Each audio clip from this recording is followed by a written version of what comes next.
Hello students, good morning to all of you.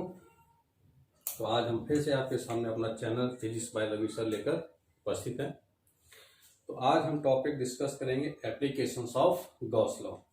Last में आपको मैंने बताया था गॉस लॉ क्या होता है और फ्लक्स निकालना मैंने कुछ क्वेश्चंस कराए हुए थे। तो आज हम उसकी बात करेंगे आगे कि गॉस लॉ की एप्लीकेशंस क्या क्या है, कहाँ कहाँ पर एप्लीकेशंस इसके यूज कर सकते हैं। तो उस टॉपिक पे आने के पहले जरा हम एक गॉस लॉ से रिलेटेड एक क्वेश्चंस और करते हैं, कैसे फ्लक्स कैलकुलेट कर लेते हैं। यहाँ पे एक क्वेश्चन दिया हुआ देखिए बोर्ड पे, ये cubical surface, there is a cubical surface, a charge cube situated at the centre of the cube. एक क्यूब है और उसके सेंटर पे कोई चार्ज क्यू रखा हुआ है। ओके, तो कह रहा है कि flux passing through any one surface, किसी एक सरफेस से फ्लक्स कितना पास होगा। तो यहाँ पे ये जो सरफेस दिख रही है आपको, इसमें देखो 6 फेस हैं, 1 2 3 4, एक बैक, 5 एक फ्रंट, 6। कह रहा किसी एक सरफेस से कितना फ्लक्स पास होगा, है ना, एनी वन। तो हमने जैसे ये सरफेस ले लिया, कोई भी आप ले सकते हो, इस सरफेस से कितना फ्लक्स पास होगा। देखिए, तो अगर हम बात करें, मैंने आपसे लास्ट में इस टाइप के क्वेश्चन करा था कि ये क्यों रखा हुआ है, इससे इलेक्ट्रिक फील्ड लाइन्स इससे भी पास होंगी, ऊपर भी जाएंगी, इधर भी जाएंगी, यहाँ भी जाएंगी, इसके बैक वाले सरफेस से भी पास होगी और फ्रंट वाले से भी पास होगी। यानी चार्ज रखा हुआ है, चार्ज से इलेक्ट्रिक फील्ड लाइन्स क्या सभी डायरेक्शन पे जाएंगी, इधर भी आउटसाइड होती डायरेक्शन, इधर भी आगे पीछे। यानी अगर ये चार्ज रखा तो ये क्या करेगा, जितने 6 फेस हैं, 6 सतहें, इन सभी से फ्लक्स को पास आउट करेगा। फिर हम कह रहे हैं एक से कितना होगा, क्या निकालें, एक से। तो भाई आप सीधी बात समझ सकते हो, टोटल फ्लक्स देखो, टोटल फ्लक्स पासिंग थ्रू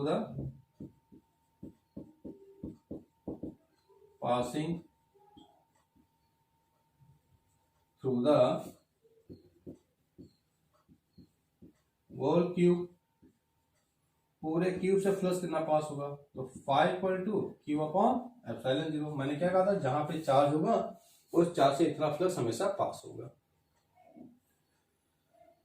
तो क्या कह रहा है, 6 सरफेस है, 6 सरफेस से कितना हो जाएगा, एक सरफेस से हो गया 1, 2 से हो गया 2, 3 से हो गया 3, हो गया 4 से हो गया, बढ़ता चला जाएगा। तो कह रहे हैं हम कि एनी वन सरफेस, किसी एक सरफेस से फ्लक्स कितना पास होगा। देखो क्या निकालें, एक सेकेंड,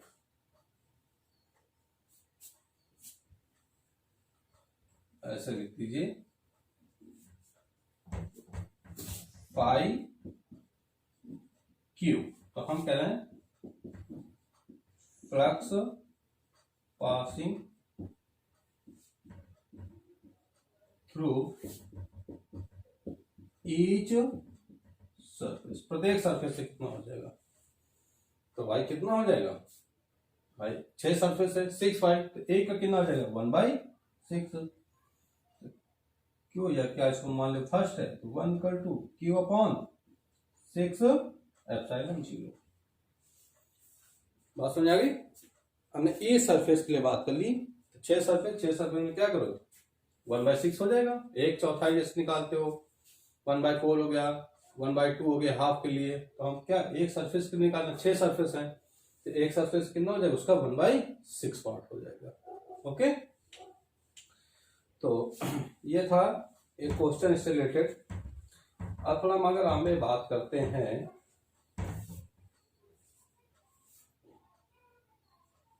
तो देखते हैं क्वेश्चन दिया हुआ है, बात करते हैं, हम क्वेश्चन राइट करते हैं।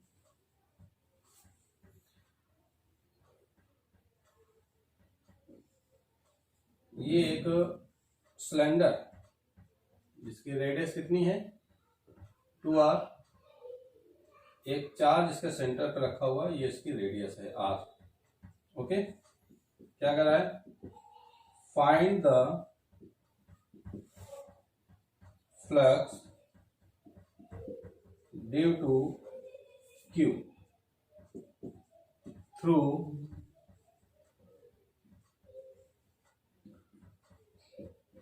Curved surface of cylinder. ये क्वेश्चन दिया हुआ है देखिए, और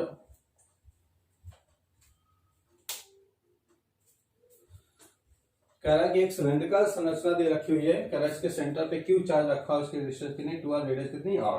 तो find the flux due to the Q through curved surface of cylinder. एक सेंटर पर इसके क्यू चार्ज रखा हुआ है और कह रहा है कि इससे थ्रू कितना यहाँ पर फ्लक्स पास होगा, वो हमें कैलकुलेट कर कर्व सरफेस से देखिए निकालना है ना। कर्व सरफेस कौन सी, ये वाली सरफेस है ना, ये जो सरफेस होती है सिलेंडर ये जैसे है ना, तो ये ऊपर वाली जो सरफेस होती है ये क्या होती है, कर्व सरफेस, यहां से निकालना हमें। तो क्या करें, देखिए सोल्यूशन जरा इसका देखें, ये दिया है। इस क्वेश्चन को हम थोड़ा सा ऐसे बना लेते हैं,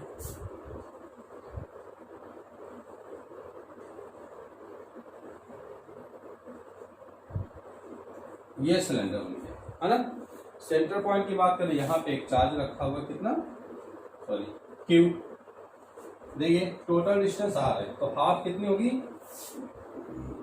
ये आर, ये भी क्या होगा आर, टोटल डिस्टेंस कितनी हो गई 2r होगी, है ना। अब देखिए कि ये चार्ज क्यू रखा हुआ है, तो क्यू चार्ज क्या करेगा, इससे फ्लक्स को पास आउट करेगा, है ना। तो फ्लक्स क्या करेगा, देखो ऐसे भी निकलेगा, ऐसे भी जाएगा, ऐसे भी जाएगा, ऐसे भी जाएगा, इधर भी फ्लक्स पास होगा, क्या करेगा, सभी डायरेक्शन में फ्लक्स पास होगा। इसी तरीके से यहां भी देखो, ऐसे भी, इन सभी डायरेक्शन पे क्या करेगा, ये फ्लक्स पास आउट करेगा, है ना। तो हमें कर्व सरफेस निकालना, देखिए तो अगर आप देखें कि यहां पर कितना एंगल बन रहा है, ये इसकी वर्टेक्स है ना, ये वाली, तो ये देखिए सेमी वर्टेक्स, ये रेडियस ये कितना था r, ये सेमी वर्टेक्स है। सेम यहां पर देखिए ये सेमी वर्टेक्स बन रहा है भाई, कितना एंगल बनेगा, ये टोटल 45 डिग्री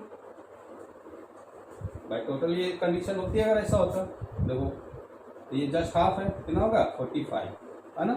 या देखो ये है, ये इसके बीच का एंगल टोटल कितना होगा 90 डिग्री, हाफ कितना हो जाए 45, ये 45 है। सेम ये भी कितना होगा 45 डिग्री एंगल। तो कह रहा है ये जो सरफेस है, ये कर्व सरफेस, यहां से फ्लक्स कितना पास होगा, ये देखो इस कर्व सरफेस को क्या करें कि ये जो हमारी सरफेस है ऊपर वाली, है ना, यहां से अगर फ्लक्स जो पास हो उसको कैलकुलेट कर लें, और उस सरफेस को यहां से निकलने वाले फ्लक्स से, कर्व सरफेस से लेस कर दें, तो हमारा टोटल फ्लक्स यहाँ पे कैलकुलेट हो जाएगा, कितना हो जाएगा। जब भी इस टाइप के क्वेश्चन आते हैं कि कोई चार्ज किसी वर्टेक्स पे रखा हो, तो उसके लिए एक फॉर्मूला होता है, आप ये ध्यान रखेंगे, है ना। कुछ कंडीशंस के लिए फॉर्मूला होता है क्या, कि फाई कोण इक्वल टू, है ना, Q upon 2/0 1 minus cos theta. यह फॉर्मूला रखेंगे कि जब ऐसी सिचुएशन आ जाती है तो वहां पे फॉर्मूला हम लगाते हैं, ठीक है। कब है, if charge Q placed at vertex, जब चार्ज कभी वर्टेक्स पे रखा हो तो उस कंडीशन पे फॉर्मूला अप्लाई होगा। तो यहां देखो हम क्या करें भाई, यहाँ पे निकालें, इससे इस सरफेस से कितना फ्लक्स पास हो रहा है, और इससे निकाल लीजिए फ्लक्स कितना पास हो रहा है, जरा देखिए क्या निकाला हमने, φ1 वर्टेक्स की बात है ना। Q upon 2/0 1 minus cos theta, value क्या रखेंगे यहाँ पे, देखिए एंगल कितना है यहाँ पे 45 हो गए, ओके। और cos 45 वैल्यू 1/√2, तो Q अपॉन 2/0 1 माइनस 1/√2, ये यहां से फ्लक्स निकाले, इस ऊपर सरफेस से कितना फ्लक्स पास हो रहा है, सेम आप यहां से निकाल लेंगे, देखिए तो क्या निकालेंगे φ2 Q upon 2/0 1 minus cos angle 45 है यहाँ पर, कितना आएगा Q upon 2 epsilon 0 1 minus 1 by root 2 आ गया। ये फ्लक्स निकला है। जो इस सरफेस से फ्लक्स कितना पास हो रहा ये हमने कैलकुलेट कर लिया। इस सरफेस से फ्लक्स कितना पास हो रहा वो निकाल लिया। अब निकालें ये कर्व सरफेस से कितना फ्लक्स पास हो रहा है। तो क्या है जो कर्व सरफेस है टोटल उसमें से अगर ये वाला पोर्शन लेस कर दें तो हमें रिमेनिंग अमाउंट पता चल जाएगा कितना फ्लक्स पास होगा। क्या निकालेंगे phi curve surface equal to curve surface है ना। तो क्या करें जो टोटल कर्व सरफेस निकालना ये वाला इससे तो टोटल का जो फ्लक्स होगा टोटल कितना होता है मैंने कहा था जब चार्ज क्यों रखा तो 5/r।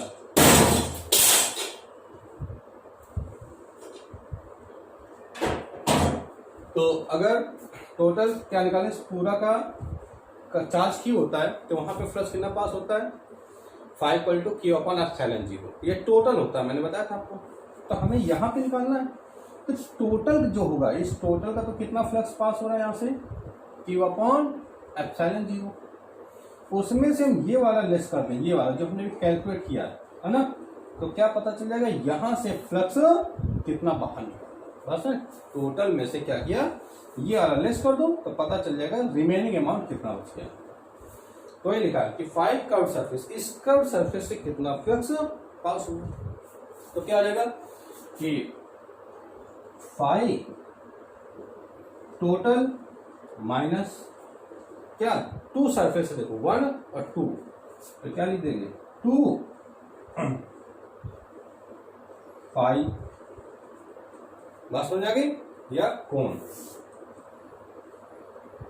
अब देखिए टोटल क्या होता है Q/ε0 माइनस इन दोनों का कह रहा है ना दोनों को ऐड कर दो यार या आप ऐसे लिख सकते हो देखो कि 5 प्लस 5 इन दोनों को ऐड करेंगे अगर ये दोनों तो कितना आ जाएगा देखो तो क्या हो गया ये हो जाएगा Q/2ε0 Q/2ε देखिए यहाँ पर अगर हम बात आपसे करें क्या लिखा हुआ है तो Q/2ε0 1 plus 1 by root 1 minus √2 plus Q/2ε0 1 minus 1 by √2 क्या कॉमन दिख रहा है आपको ये 1/2 अगर हम पूरे कॉमन कर लेंगे क्या Q/ε0 1 माइनस 1 बाय √2 अंदर क्या चाहिए यहाँ पे 1/2 प्लस 1/2 1/2 1/2 क्या आएगा 1 Q/ε0 1 माइनस 1 बाय √1 ये आगे रख सकते हैं Q/ε0 1 माइनस 1 बाय √2। ओके अब अगर आप इसको सॉल्व करना चाहें और सॉल्व कर सकते हैं देखिए Q/ε0 कॉमन हो जाएगा यहाँ पे 1 माइनस क्या आएगा 1 माइनस 1 बाय √2 आ जाएगा। ओके अगर देखिए ब्रैकेट ओपन कर दें Q/ε0 ब्रैकेट ओपन कर दें 1 से 1 कैंसिल हो जाएगा तो माइनस माइनस प्लस हो जाएगा तो इंटू 1 बाय √2 Q/√2ε0 जो फ्लक्स होगा वो इस कर्व सरफेस से पास होगा। क्या कि हमने टोटल में से ये वाला जो कोण वाला है ये जो बना था कोण इसका हमने फ्लक्स लेस कर दिया ये निकला इस कर्व सरफेस से कितना फ्लक्स पास होगा। ये फॉर्मूला याद रखेंगे जब भी चार्ज किसी वर्टेक्स पर रखा हो तो ये फॉर्मूला अप्लाई करते हैं 5 Q/2ε0 1 माइनस cos θ। क्लियर तो नोट करेंगे आप साफ करते हैं इसको आगे देखते हैं फिर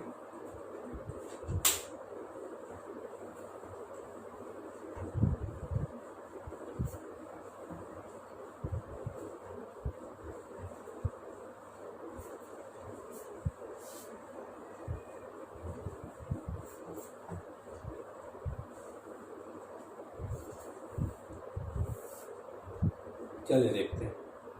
तो अब हम बात करेंगे applications of Gauss law. Gauss law के एप्लीकेशंस की बात करेंगे और लास्ट में मैंने आपको कंडीशंस बताई थी गॉस लॉ कहाँ कहाँ पे यूज हो सकता है किन कंडीशंस पर। हम बात करेंगे application of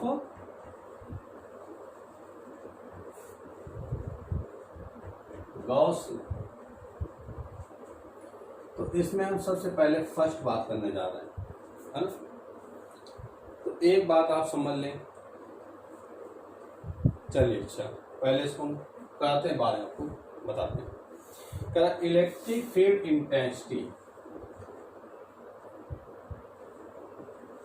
electric field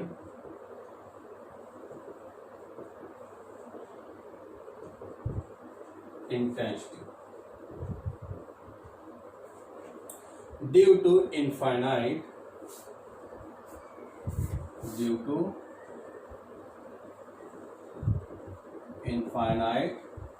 long wire, है ना। और वायर कैसा होना चाहिए, लाइन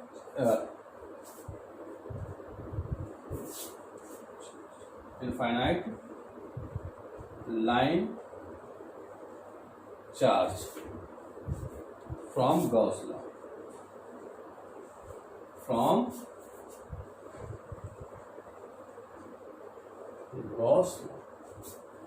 ये देखिए। तो ये कैलकुलेट करना है क्या कि electric field intensity due to infinite line charge from Gauss law. पर एक इनफाइनाइट लेंथ का कोई वायर हो, उसके कारण किसी पॉइंट पर हमें क्या करना है, इलेक्ट्रिक फील्ड कैलकुलेट करनी है। तो इसके लिए हमें क्या करना है, जरा बात को समझेंगे आप थोड़ा, ठीक है। इनफाइनाइट लाइन, देखिए तो ये एक कोई इनफाइनाइट लेंथ का कोई वायर है, ठीक है।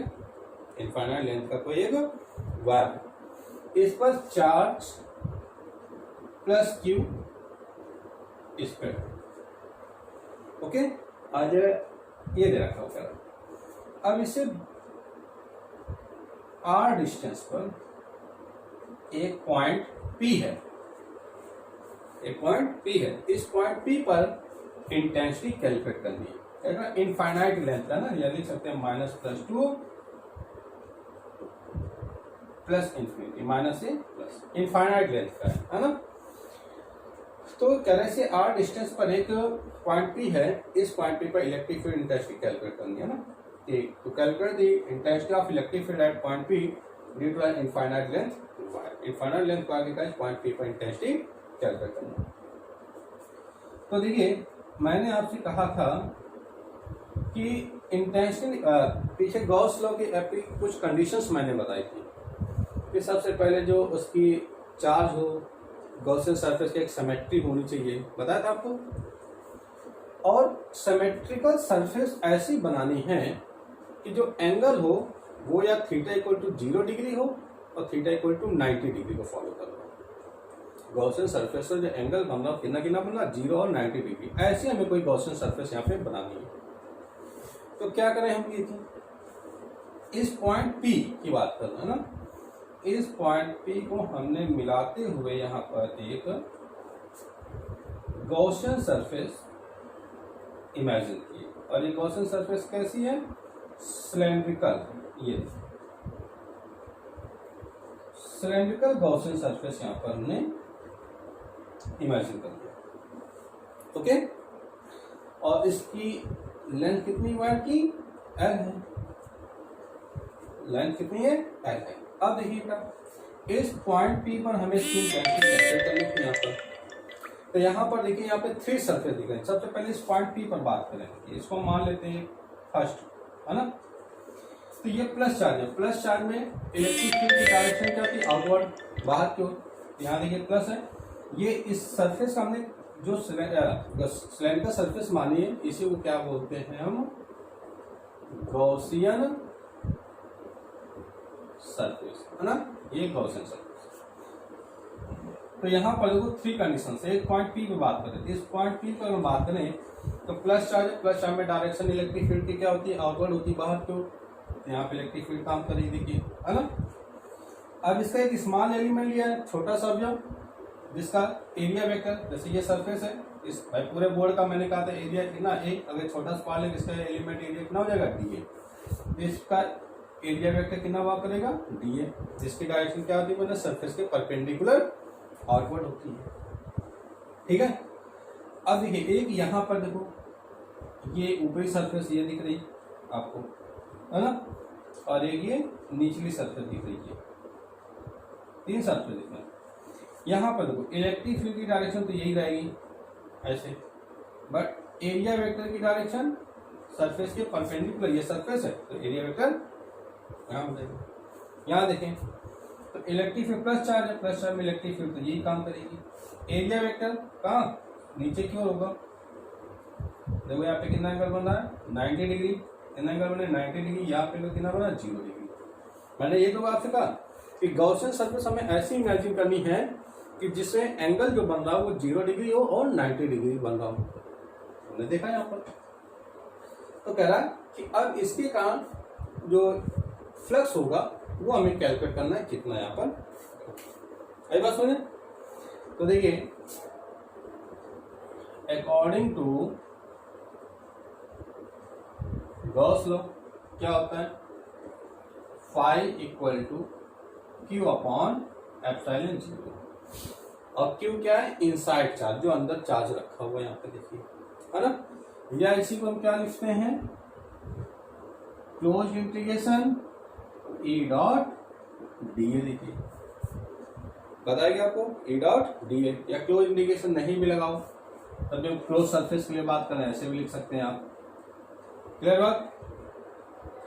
तो देखिए यहाँ पर मैं बात कर रहा हूँ कितनी सरफेस है यहाँ पर 1 2 3, तो यहाँ से भी फ्लक्स पास हो रहा है, इससे भी फ्लक्स पास हो रहा है, इससे भाई उन्हें कोई कह रहा है कि ये वाली क्यों सरफेस निकली, तो भाई ये सिलेंडर है, सिलेंडर का ये पूरी जो ये क्या है कर्व सरफेस, कहीं भी पॉइंट ले सकते हैं, यहाँ भी ले सकते हैं आप, इधर पॉइंट ले सकते हैं, इधर ले सकते हैं, बैक साइड ले सकते हैं, ये पूरी कर्व सरफेस इसकी है ना, वक्री पृष्ठ यहाँ पे मिल लिया। तो तीनों फ्लक्स कितना हो जाएगा यहाँ पे पास, देखिए तो क्या लिख सकते हैं इसको हम, phi equal to phi 1 plus phi 2 plus phi 3, first surface से फ्लक्स, सेकंड सरफेस से third surface, phi equal to देखिए फाई 1 क्या राइट कर सकते हैं इससे E DA cos theta, plus second surface से E DA cos theta, plus third surface E DA cos theta.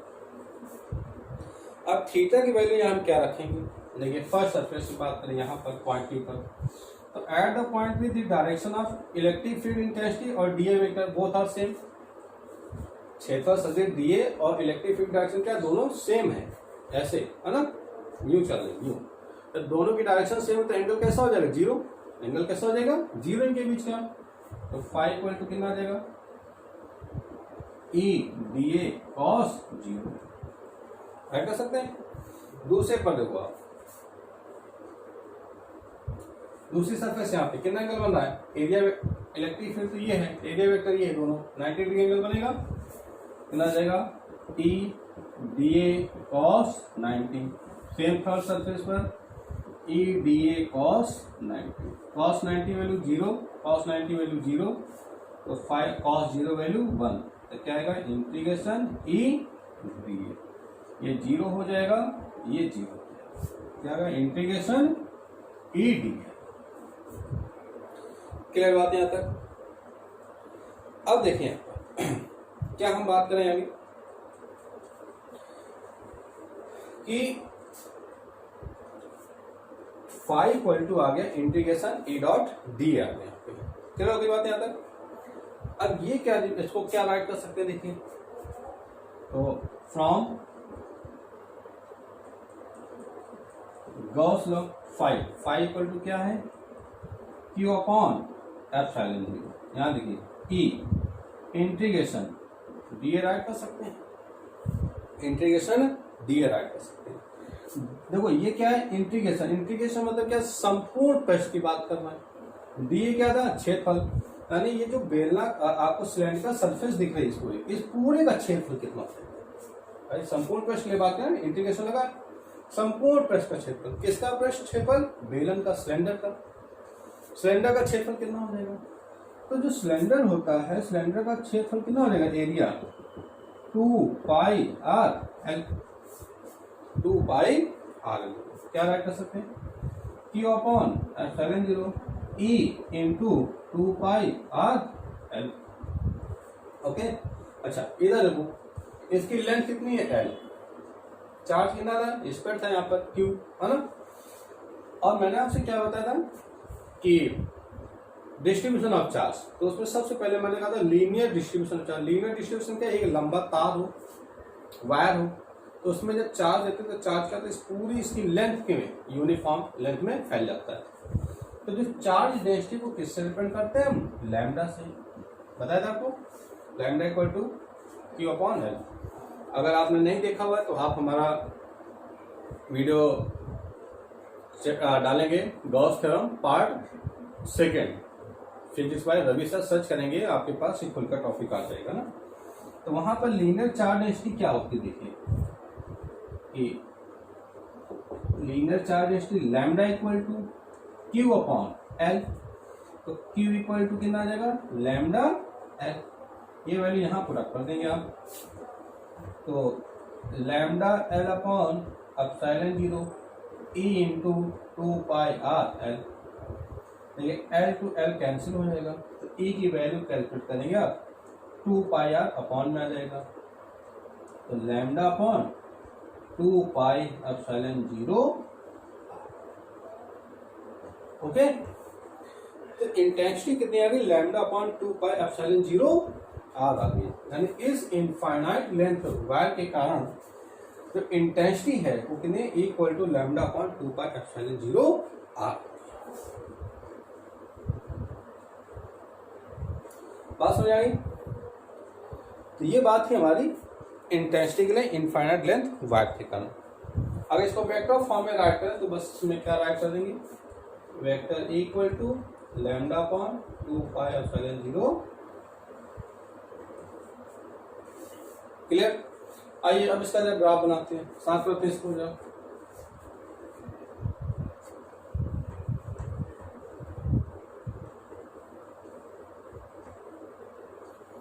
अब देखिए ये फॉर्मूला जो हमारी प्रूफ हुई, यहाँ पे 2 बातें आ गई। क्या कि E 2 पाई एप्सिलॉन 0 कांस्टेंट है, हटाएंगे तो लैम्डा आ जाएगा, और E inversely proportional to R। E proportional to lambda, E inversely proportional to R। अगर दोनों के साथ यहाँ ग्राफ प्लॉट करें, ये R एंड E लैम्डा, तो अगर E और R की बीच देखिए क्या आ रहा है? E inversely proportional 1 upon R, यानी जो E है वो R के क्या है? व्युत्क्रम है। It means if we increase the R, यानी कि अगर ये हमारा सिलेंडर था, इस सिलेंडर से ये R डिस्टेंस बढ़ाते जाएंगे, पीछे भी आपने पढ़ा था R इंक्रीज हो जाए जितने डिस्टेंस पर होगा यहाँ पर P पॉइंट, तो वहां पर R इंक्रीज होगा तो वहां पे इंटेंसिटी डिक्रीज होती चली जाएगी। पीछे भी आपने पढ़ लिया था कि अगर R की वैल्यू सिलेंडर से दूरी कम कर दें, पॉइंट P की डिस्टेंस कम होगी तो वहां पे फील्ड लाइन्स ज्यादा इफेक्ट डालेंगी, इसका मतलब वहां पर इंटेंसिटी ज्यादा हो जाएगी।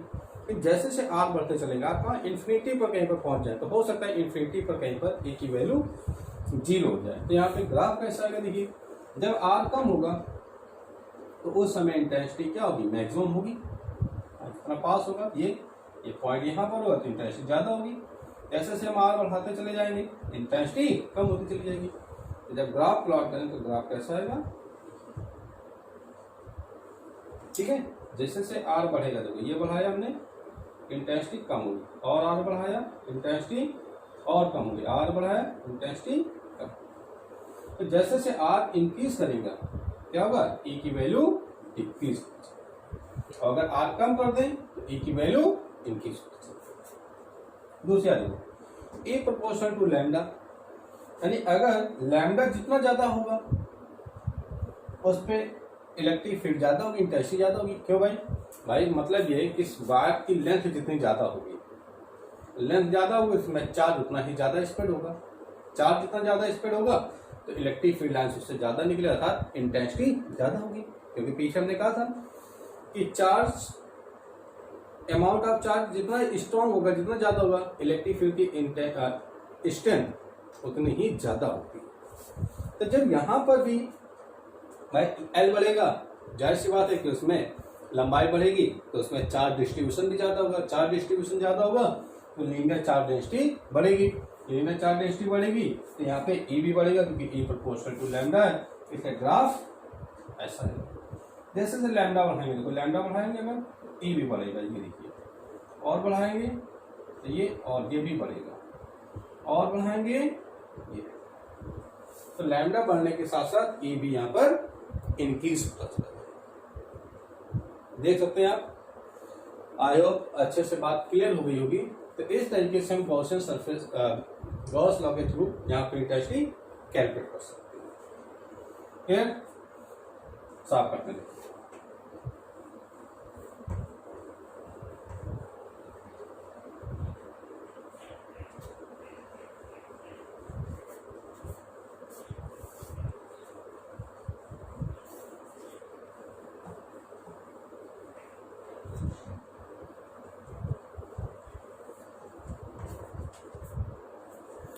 ये फर्स्ट एप्लीकेशंस की बात की हमने, और ये टॉपिक समझ में आ गया होगा अच्छी तरीके से, ठीक है।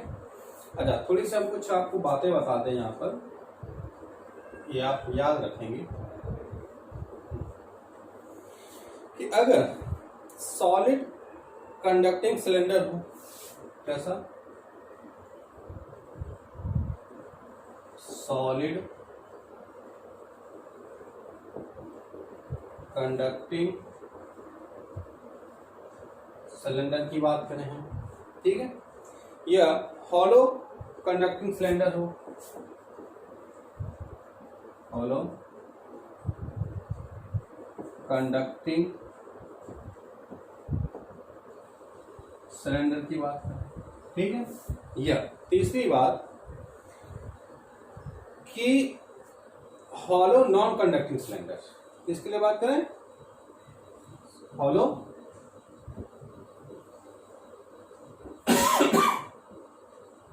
नॉन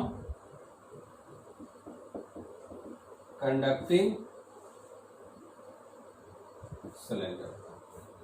तीन बातें रहेंगी, solid conducting cylinder, hollow conducting cylinder and hollow non conducting cylinder. हाँ, अगर ऐसी कंडीशंस दे रखी हैं तो जो चार्ज होगा, चार्ज है ना, charge always present at the surface, charge always present at the surface. ये बात ध्यान रखिए आप, है ना। क्या कह रहा है, सरफेस कैसी हो, सॉलिड कंडक्टिंग सिलेंडर हो, हॉलो कंडक्टिंग सिलेंडर हो, या हॉलो नॉन कंडक्टिंग सिलेंडर हो, है ना, सॉलिड, है ना। जैसे हम बात करें, मान लीजिए सपोज दैट ये मार्कर मान लीजिए थोड़ी, ये पूरा सॉलिड हो, कैसा हो, पूरा सॉलिड हो, अंदर से पूरा बंद हो, है ना। जब सॉलिड होगा तो उसमें जो चार्ज होगा, अगर चार्ज देंगे तो चार्ज हमेशा कहाँ, उसके सरफेस पर ही स्टोर होगा। कहाँ स्टोर होगा, उसके सरफेस पर होगा। अगर हॉलो कंडक्टिंग सिलेंडर की बात करें, मतलब कि चार्ज जिससे हम मारते हैं, इसके अंदर का जो रिफिल पड़ी, उस रिफिल को हम बाहर निकाल देते हैं, कैसी हो जाएगी, खोखली हो जाएगी। हॉलो मतलब खोखला। अगर खोखला कंडक्टर है, मेटल सरफेस है, उस पर चार्ज देंगे तो भी चार्ज क्या होगा, इसकी सरफेस पर ही स्टोर होगा, यहाँ पर, अंदर नहीं होगा कि यहाँ बीच में जहाँ पे हॉलो है ना, ऐसा नहीं। कि जो चार्ज होगा वो चार्ज हमेशा यहाँ पर स्टोर होगा, इसके अंदर यहाँ पर नहीं। समझे। तीसरा चलिए देखो, hollow non conducting. Non conducting आप जानते हो, कंडक्टर ना हो जिसमें करंट इजिली नहीं सप्लाई होती, जैसे यही बात करें ना, ये क्या है, नॉन कंडक्टिंग सरफेस है, प्लास्टिक है ना, ये कैसे नॉन कंडक्टिंग। जब इसमें चार्ज देंगे तो नॉन कंडक्टिंग सरफेस में क्या होता है कि जहां पर हम जो चार्ज देते हैं वो उसी प्लेस पर ही स्टोर हो जाता है। तो नॉन कंडक्टिंग सरफेस में भी जो चार्ज होता है वो चार्ज का डिस्ट्रीब्यूशन उसकी सरफेस पर ही होता है, इनसाइड नहीं होता है। ये मैंने लिखा है देखो, कि solid conducting cylinder, hollow conducting cylinder या हॉलो नॉन कंडक्टिंग सिलेंडर की बात करें तो charge always present at the surface, हमेशा सरफेस पर ही चार्ज होता है। दूसरी बात आप ध्यान रखेंगे क्या कि सॉलिड नॉन कंडक्टिंग सिलेंडर की बात करें,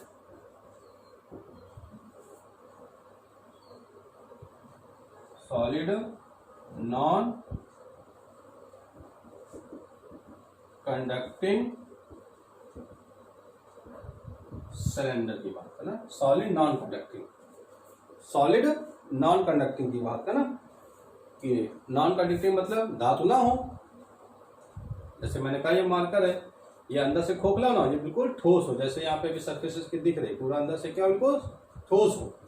तो वही लिखा कि नॉन कंडक्टिंग सिलेंडर ऐसी कंडीशंस के लिए जो होता है कि चार्ज ऑलवेज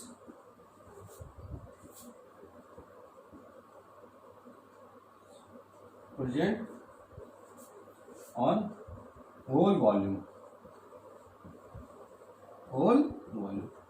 अगर सॉलिड नॉन कंडक्टिंग सिलेंडर है ना, अचालक है और कैसा है ठोस हुआ चालक, तो अगर उस पर हम चार्ज देते हैं तो चार्ज क्या होता है उसके संपूर्ण आयतन में उपस्थित होता है। चाहे जैसे हमने कहा ये है मार्कर पेन, ये अंदर से भी क्या पूरा सॉलिड हो, पर ये कैसी नॉन कंडक्टिंग क्योंकि प्लास्टिक। अब इसे चार्ज देंगे तो इसके पूरे वॉल्यूम में, इसके अंदर भी बाहर भी जहां जहां इसकी सरफेस है सब सरफेस पर भी क्या होगा वॉल्यूम इक्वली डिवाइड हो जाएगा।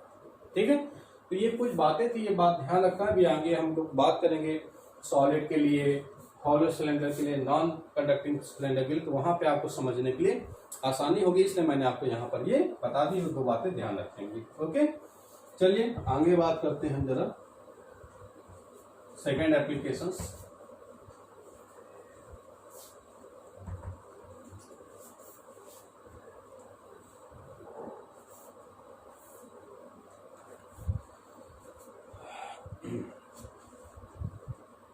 तो सेकेंड एप्लीकेशन कह रहा है कि electric field intensity. Okay, electric field intensity due to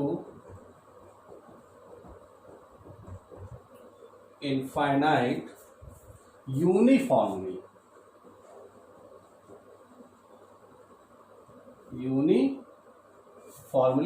और कैसी सीट के लिए बात करें हम, चार्ज नॉन कंडक्टिव, यूनिफॉर्मली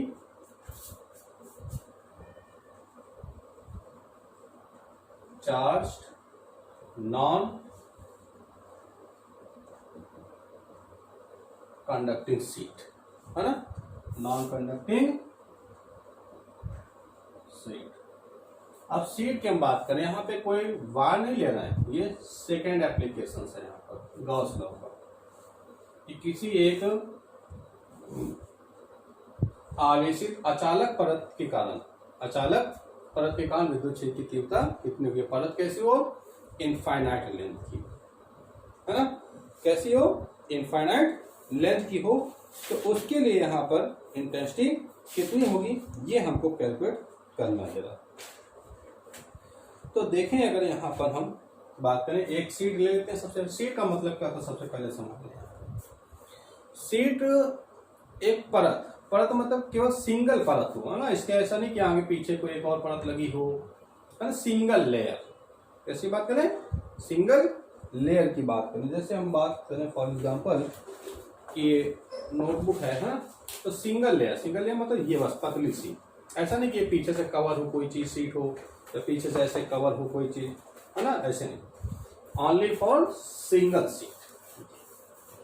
ऐसी कोई परत ले ली जाए इस टाइप की सिंगल, है ना, कैसी हो, इंसुलेटेड नॉन कंडक्टिव यानी चालक ना हो।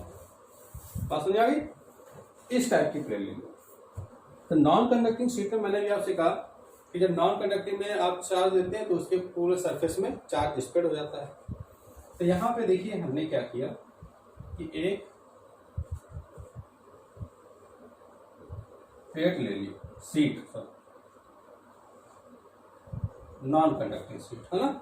और कैसी, इनफाइनाइट लेंथ। देखो तो हमने ये कहा -∞ टू +∞, इनफाइनाइट लेंथ।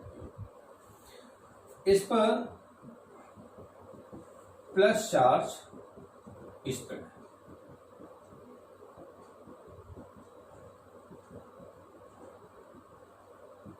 क्लियर बात, इनफाइनाइट लेंथ ही कर रहा है। अगर वो सीट है, बात सुना, तो इसमें क्या होगी, लेंथ भी होगी, लंबाई भी होगी और चौड़ाई होगी, लंबाई चौड़ाई दोनों होगी। इसका मतलब एरिया होगा, क्षेत्रफल होगा। जब क्षेत्रफल, किसी पृष्ठीय क्षेत्रफल पर हम क्या करते हैं, कोई चार्ज देते हैं, तो यहाँ पे चार्ज कितना दिया हमने, क्यू चार्ज है। तो पीछे हमने पढ़ा था surface charge density, surface charge density क्या था, पृष्ठीय आवेश वितरण। पृष्ठीय आवेश वितरण क्या था, सिग्मा, सिग्मा इक्वल टू मैंने क्या बताया था, क्यू अपॉन ए। और इसकी सरफेस चार्ज डेंसिटी क्या है, सिग्मा है। बात समझ आ गई। तो कह रहा है इस सीट से यहां पर देखिए एक पॉइंट क्या है, पी है।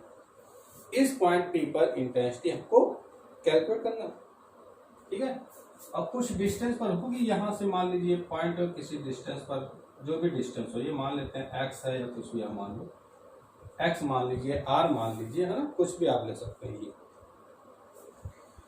तो क्या करें, पॉइंट पी पर कैसे इंटेंसिटी निकली। सबसे पहले वही बात कि एक गॉसियन सरफेस को इमेजिन कर लें, गॉसियन सरफेस को हम इमेजिन करें। अच्छा ये बात समझिए भाई, पतली सी परत की बात की हमने, है ना, पतली सी परत की बात की। जैसे ये कोई पतली सी परत है, जब इसमें चार्ज दिया है तो चार्ज क्या इसकी होल सरफेस पर, इधर भी चार्ज स्प्रेड हो गया है, इधर भी फैल गया है ना। अब यहाँ पर इससे कहीं दूर यहाँ पे पॉइंट पे, यहाँ पे इंटरेस्ट निकालना है, तो भाई ये सरफेस यहाँ पे चार्ज है, फिर इलेक्ट्रिक, मैंने कहा था प्लस चार्ज में डायरेक्शन क्या, तो इलेक्ट्रिक फील्ड की बाहर की ओर, तो इस डायरेक्शन पर काम करेगा, इलेक्ट्रिक फील्ड होगी।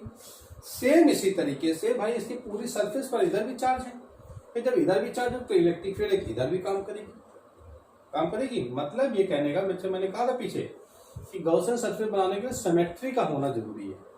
तो जैसे पॉइंट पी है, इसी पॉइंट पी की एक सिमेट्री, सममित संरचना कहाँ होगी, पीछे भी होगी। तो अगर इनको मिलाते हुए यहाँ पर ड्रॉ करें तो ये कंस्ट्रक्शन कैसी बन रही, देखो इस तरीके से, ये था,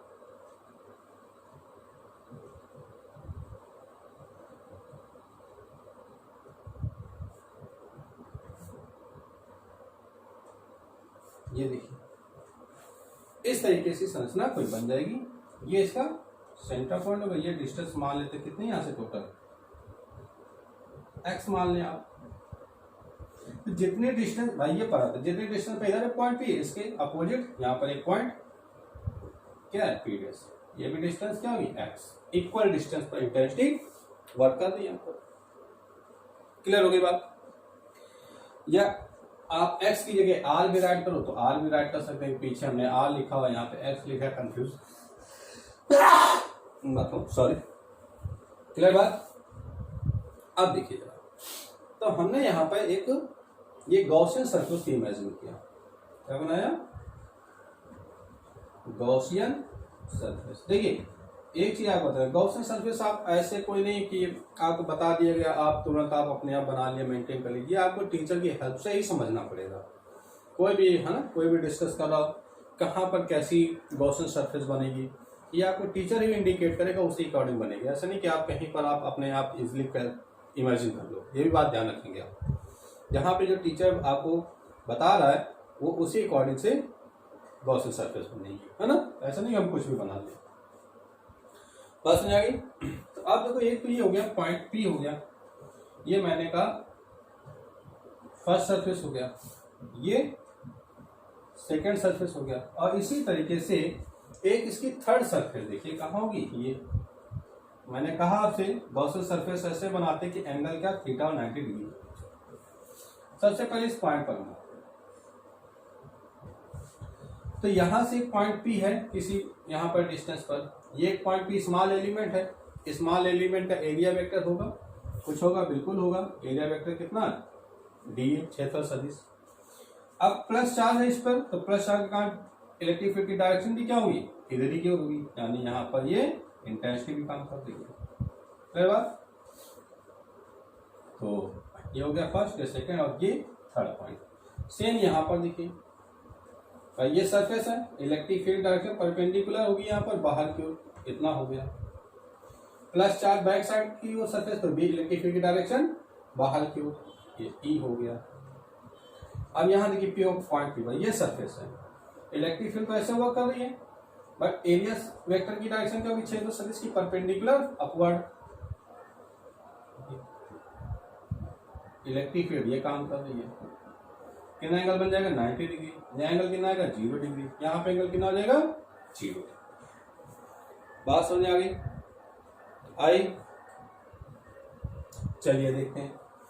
तो हम बात करें अकॉर्डिंग टू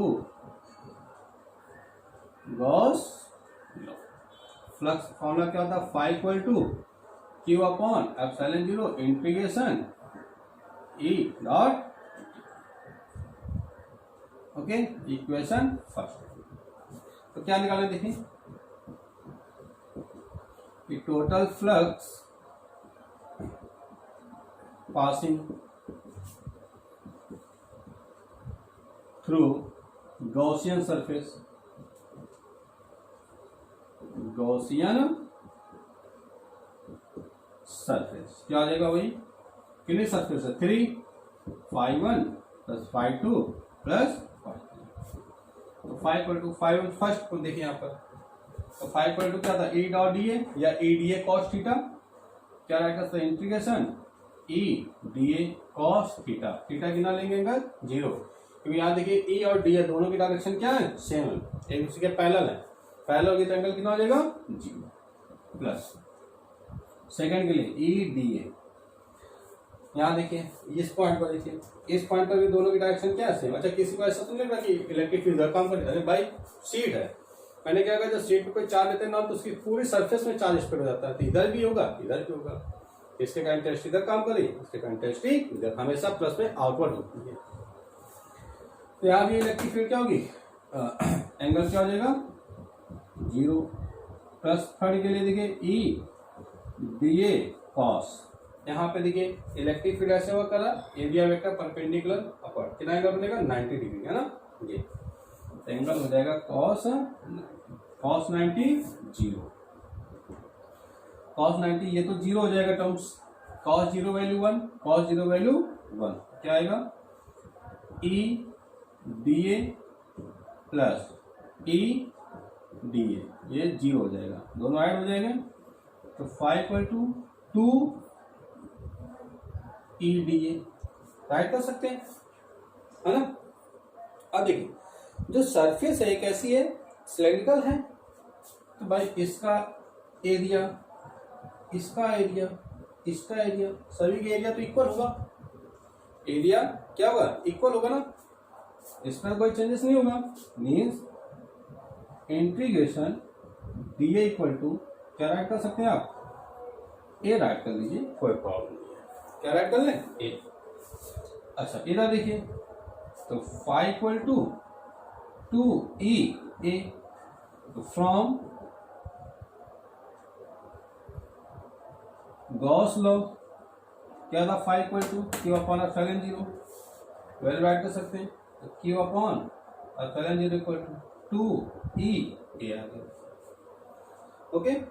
तो इसकी चार्ज डेंसिटी कितनी, सरफेस चार्ज डेंसिटी देखिए क्या मैंने कहा, सिग्मा इक्वल टू क्या था क्यू अपॉन ए, तो क्यू निकालेंगे आप यहाँ से, तो क्यू इक्वल टू कितना हो जाएगा सिग्मा ए, की वैल्यू का ये मल्टीप्लाई हो जाएगा, ये वैल्यू रख सकते हैं, तो sigma A upon epsilon 0 equal to 2 E A to A cancel हो जाएगा, देखिए ए से ए कैंसिल हो जाएगा, तो ए की वैल्यू अगर आप निकालेंगे तो 2 ऑब्लिक में आएगा, तो सिग्मा अपॉन 2 एप्सिलॉन 0,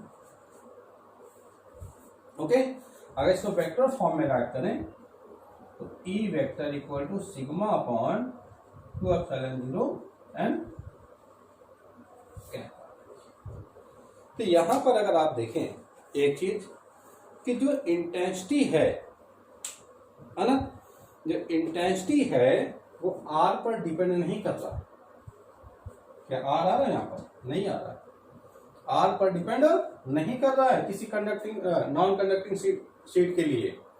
पीछे तुमने पढ़ा कि इनफाइनाइट लेंथ कब आया था, उसमें आर इंक्रीज कर रहे तो इंटेंसिटी डिक्रीज हो रही है, आर डिक्रीज करेंगे तो इंटेंसिटी इंक्रीज हो रही। बट यहाँ पर ऐसा नहीं हो रहा है कि ये चाहे हम इस पॉइंट पर बात कर रहे हैं, यहाँ पे रखा था, या ये डिस्टेंस कम कर दे, यहाँ की जगह यहाँ पर आ जाए, या इसके पास आ जाए, या इसके सरफेस में आ जाए, या इसके अंदर कहीं पर बात करें, या सेम यहीं पे ये डिस्टेंस कम होती जाए डिस्टेंस, तो इन सभी पॉइंट्स पर इंटेंसिटी क्या आएगी? सेम आएगी नॉन कंडक्टिंग शीट। यहाँ पर आर पर डिपेंड नहीं करती, ये किस पर डिपेंड कर रहा है? सिग्मा पर डिपेंड कर रहा है।